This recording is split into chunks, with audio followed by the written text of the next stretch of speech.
So this is part 2 of the poem A Father to His Son by Carl August Sandburg. Okay, இப்போ அடுத்த poetic lines வந்து பார்க்கலாம். So tell him time as a stuff can be wasted. Tell him to be a fool ever so often, and to have no shame over having been a fool, yet learning something out of every folly, hoping to repeat none of the cheap follies, thus arriving at intimate understanding of a world numbering many fools.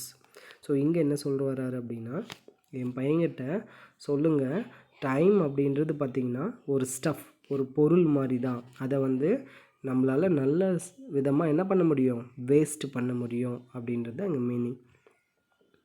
Time as a stuff can be wasted அப்படின்னா நல்ல வழியில் அந்த நேரத்தை வந்து things மாதிரி செலவு பண்ண முடியும். Tell him to be a fool ever so often. So அடிக்கடி என் பையனை என்னவா இருக்க சொல்லுங்கள், ஃபூல், முட்டாளாக இருக்க சொல்லுங்கள். ஓகேவா. நெக்ஸ்ட் லைனில் என்ன சொல்லுவார் அதுக்கு ரீசன் அப்படின்னா, and to have no shame over having been a fool. முட்டாளாக இருக்கிறனே அப்படின்னு சொல்லிட்டு அதனால் என்ன பண்ணக்கூடாது, அவமானப்படாமல் இருக்க சொல்லுங்கள். And learning something out of every folly. ஏன்னா ஒவ்வொரு முட்டாள்தனத்திலிருந்தும் நம்ம என்ன பண்ணலாம், ஒரு லேர்னிங், ஒரு பாடத்தை வந்து நம்ம அதிலிருந்து கற்றுக்கலாம். அதனால் அவனை வந்து அடிக்கடி எப்படி இருக்க சொல்லுங்கள், ஃபூலாக இருக்க சொல்லுங்கள். அப்படி இருக்கிறதுனால ஷேம், அவமானப்படாமல் இருக்க சொல்லுங்கள். ஏன்னா அதுலேருந்து ஒரு லெசனை கற்றுக்குறோம் நம்ம, அவ்வளோதான். அண்ட் லாஸ்ட்டாக என்ன சொல்லுவாருன்னா, hoping to repeat none of the cheap of follies அப்படின்றார். அதாவது செஞ்ச தப்பை, முட்டாள்தனமான செயல்களை திரும்ப திரும்ப செய்யக்கூடாது அப்படின்னு சொல்லுங்கள். செஞ்ச தப்பை திரும்ப செய்யக்கூடாது, அதுதான் repeat none of the cheap follies. So முட்டாள்தனமான செயல்கள் செய்கிற ஒரு டைம்ஸ் வந்துருச்சு அப்படின்னா அதை நினச்சி அவமானப்படாத, திரும்ப அதை வந்து வராமல் பார்த்துக்கோ. அதுலேருந்து ஒரு லெசனை நம்ம கற்றுக்குறோம், அதுதான் அதுக்கு உண்டான meaning. And then thus arriving at a intimate understanding of a world numbering many fools. So அப்போ தான் தான் ஒரு முட்டாளாக இருக்கிறப்ப தான் அந்த உலகத்தில் நிறைய பேர் முட்டாள்கள் இருக்கிறாங்க அப்படின்றத அவன் வந்து புரிஞ்சிக்க முடியும் அப்படின்றதுக்காக அந்த சென்டென்ஸை வந்து சொல்லியிருக்காரு. Okay, see the next line. Tell him to be alone often and get at himself, and above all tell him no lies about himself, whatever white lies and protective friends அப்படின்னு சொல்கிறாரு. அதாவது tell him to be alone often and get at himself. இப்போது get at himselfனால் தன்னை பற்றி தான் தெரிஞ்சுக்கணும், ஒருத்தன் தெரிஞ்சுக்கணும் அப்படின்னா எப்படி இருக்கணுமா, தனிமையில் இருக்கணுமா. அப்போ தான் அவனை பற்றி அவன் தெரிஞ்சுக்க முடியுமா. அதே மாதிரி என் பையனையும் என்ன பண்ணுங்கள், தனிமையில் இருக்க சொல்லுங்கள். ஸோ அப்போ தான் அவனை பற்றி முழுமையாக தெரிஞ்சிக்க முடியும். அபவ் ஆல், அதையும் தாண்டி நோ லைஸ் அபவுட் ஹிம்செல்ஃப், அவனை பற்றி அவன் யாருக்கிட்டையும் என்ன பண்ணக்கூடாது, பொய்யை வந்து சொல்லக்கூடாது. தன்னை பற்றி பொய் சொல்லக்கூடாது. நம்மளோட கேரக்டர் என்னவோ அது அப்படியே இருக்கணுமா தவிர பொய் சொல்லி அடுத்தவங்களை வந்து நம்ப வைக்கக்கூடாது அப்படின்னு சொல்கிறாரு. And then what ever white lies and protective friends அப்படின்றாங்க. ஃப்ரெண்ட் அப்படின்னா அடுத்தவங்கள வந்து கஷ்டப்படுத்தக்கூடாது அப்படின்றதுக்காக சொல்கிற அந்த சின்ன சின்ன பொய்களுக்கு பேர் தான் அங்கே ஒயிட் லைஸ். ஸோ அந்த மாதிரி ஒயிட் லைஸை என்ன பண்ணக்கூடாது, சொல்லக்கூடாது அப்படின்னு சொல்லுவார். ஸோ அதுக்கான ரீசன் என்ன சொல்லுவார் அப்படின்னா,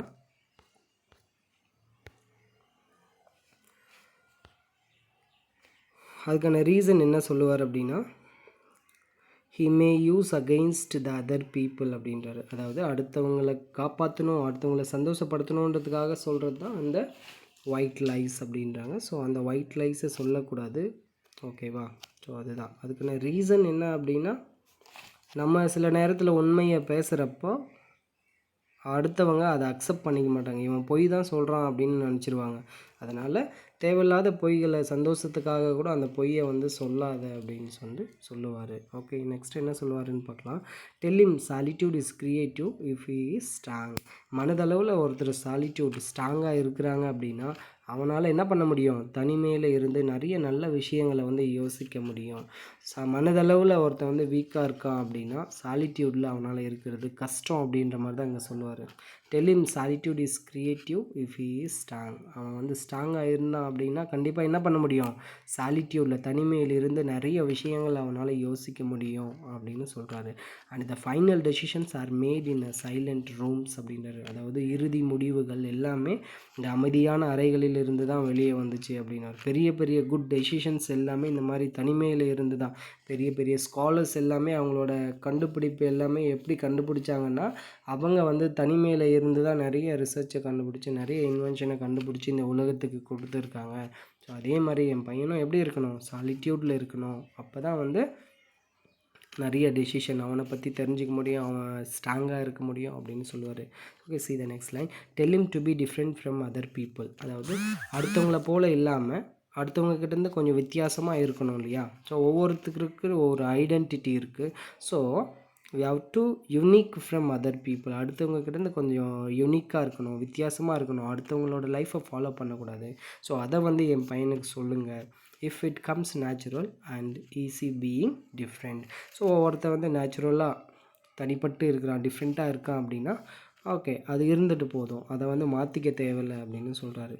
நெக்ஸ்ட் லைனில் என்ன சொல்கிறாருன்னா, tell him have lazy days seeking is deeper motives அப்படின்னா. லேசி டேஸ் அப்படின்னா இங்கே ரிலாக்ஸ்டு டைம்ஸ் அப்படி ஓய்வு நேரங்களில் வந்து எதுக்காக யூஸ் பண்ணணுமா, சீக்கிங் இஸ் டீப்பர் மோட்டிவ். ஒரு நம்மளோட இன்பார்ன் குவாலிட்டியை வந்து மோட்டிவ் பண்ணிக்கிறதுக்காக யூஸ் பண்ணுங்கள் அப்படின்றாரு. ஓகேவா. அது மட்டும் இல்லாமல் இன்னொரு மீனிங் என்ன சொல்லுவாங்கன்னா, லேசி டேஸ் அப்படின்றது நம்ம வேஸ்ட்டு பண்ண நாட்கள், நம்ம வந்து தேவையில்லாமல் டைமை ஸ்பெண்ட் பண்ணி வேஸ்ட் பண்ணிட்டோம் இல்லையா, அதை நினச்சி ஃபீல் பண்ணிகிட்டே இருக்காமல் அந்த நாட்கள் எல்லாம் எதுக்காக யூஸ் பண்ணிக்கணுமா, நம்மளை நம்ம மோட்டிவேட் பண்ணிக்கிறதுக்காக யூஸ் பண்ணிக்கணும் அப்படின்ற ஒரு இன்டைரக்ட் மீனிங்கும் இங்கே வருது. ஓகே, நெக்ஸ்ட் என்ன அப்படின்னா, let him seek deep for where he is born natural. ஓகேவா. Then he may understand Shakespeare and the Wright brothers, Pasteur, Pavlov, Michael Faraday and free imaginations. So என்ன சொல்கிறாரு அப்படின்னா, சாலிட்யூடில் இருக்கணும், அந்த லேசி டேஸ் அந்த அதாவது சும்மாவே இருந்த நாட்கள் இருக்கு இல்லையா, அந்த நாட்கள் எல்லாம் மோட்டிவேஷனுக்காக யூஸ் பண்ணிக்கணும். தென் வேர் he is born அந்த மாதிரி சாலிட்யூடில் இருக்கிறப்ப தான் என்ன பண்ண முடியும், அந்த deep where he is born natural நம்மளோட நேச்சர் வந்து அப்போ தான் வெளியே வரும். ஸோ அப்போ தான் என்ன பண்ண முடியுமா, இந்த Shakespeare, Wright brothers, Pasteur, Pavlov, Michael Faraday and அவங்களோட ஃப்ரீ இமேஜினேஷனை பற்றி முழுமையாக புரிஞ்சிக்க முடியும், இல்லைனா புரிஞ்சிக்க முடியாது அப்படின்னு சொல்லிட்டு சொல்கிறார். இங்கே ஷேக்ஸ்பியர் அப்படின்னா தெரியும், famous dramatist and poet in English literature.